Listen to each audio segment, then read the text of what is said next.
നിങ്ങളുടെ ഫേവറേറ്റ് സീരിയലുകൾ ടിവിയിൽ വരുന്നതിന് മുൻപേ സൺ നെക്സ്റ്റ് ആപ്പിൽ കാണാം. ഇനി എല്ലാവർക്കും മുൻപേ കാണൂ. ഇപ്പോൾ തന്നെ സൺ നെക്സ്റ്റ് ആപ്പ് ഡൗൺലോഡ് ചെയ്ത് സബ്സ്ക്രൈബ് ചെയ്യൂ. അമ്പിളിയുടെ ഇപ്പോഴത്തെ ഓരോ നീക്കവും എന്നോട് പ്രതികാരം ചെയ്യുന്ന പോലെ എന്നെ അങ്ങേറ്റം തളർത്താതെ അവൾ അതിൽ നിന്ന് പിന്മാറുമെന്ന് എനിക്ക് തോന്നുന്നില്ല. അവരറിയാതെ മറ്റൊരു സ്ത്രീയും കുഞ്ഞിനെയും സഹായിച്ചു പോയി എന്നൊരു തെറ്റ് രഘുവേട്ടൻ ചെയ്തു പോയില്ലേ? അതിനും പ്രായശ്ചിത്തമായി കുറച്ചുനാള് അവരെ സഹിച്ചുവിടെ രഘുവേട്ട.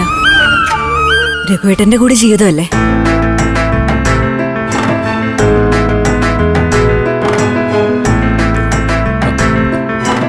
അതൊക്കെ ശരിയാമേ. എന്റെ മോളെ കൂടെ ഓർത്തിട്ടാ ഇതുവരെ ഞാൻ എല്ലാം സഹിച്ചു നിന്നത്.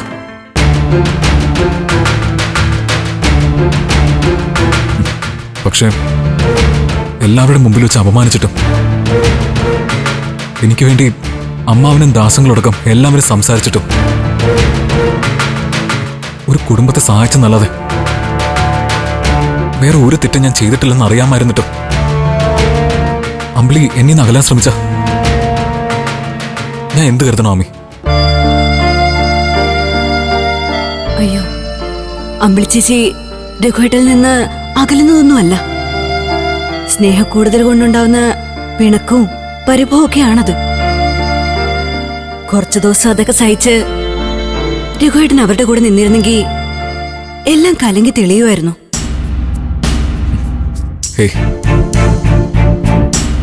ഞാൻ അടുത്തുണ്ടായ അവൾക്ക് എന്നോടുള്ള ദേഷ്യം മറ്റുള്ളവരോടും കാണിക്കും. അമ്പിളി നിനക്കറിയാഞ്ഞിട്ടാമേ. അവൾക്ക് സ്നേഹമെന്ന് പറഞ്ഞ കടുത്ത സ്വാർത്ഥത. രഘുവിനെ എങ്ങനെ തിരിയാൻ അനുവദിക്കാതെ കൂട്ടിലിട്ട് വളർത്താനുള്ള സ്വാർത്ഥത. അത് വല്ലാത്തൊരു വീർപ്പുമുട്ടല. എല്ലാം ഇട്ടെറിഞ്ഞ് എങ്ങോട്ടെങ്കിലും ഓടിപ്പോയില്ലെന്നൊരു തോന്നിയിട്ടുണ്ട്. പിന്നെ വീണ്ടും പലതും ഓർത്ത് കീഴടങ്ങും. കുടുംബത്തിനെ ഓർത്ത് കീഴടങ്ങുന്നത് രഘുവേട്ടന്റെ നല്ല മനസ്സാ. ആ മനസ്സ് രഘുവേട്ടൻ ഒരിക്കലും ഉപേക്ഷിക്കരുത്. രഘുവേട്ടന്റെ ലച്ചുമോള് വളർന്നു വരുക, അത് ഓർമ്മ വേണം. ഞാൻ പറയുന്നത് രഘുവേട്ടൻ ഇനി ഒരിക്കലും എന്റെയും മകളുടെയും കാര്യം അന്വേഷിച്ച് വരരുതെന്ന. ഞങ്ങൾ എന്താവോന്ന് ഓർത്തിട്ട് കൂടിയാ രഘുവേട്ടൻ അവിടെ നിന്ന് ഓടി വന്നതെന്നാ എനിക്ക് തോന്നുന്നത്. നീ പറഞ്ഞ ശരിയായിരിക്കാം.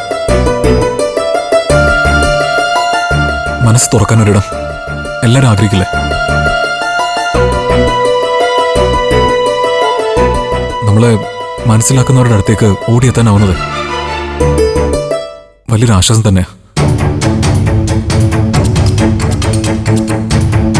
അമ്പിളി എന്നെ അവഗണിക്കുന്നത് പോലെ നീയും എന്നെ അകറ്റി നിർത്താൻ നോക്കല്ലേ അമ്മ?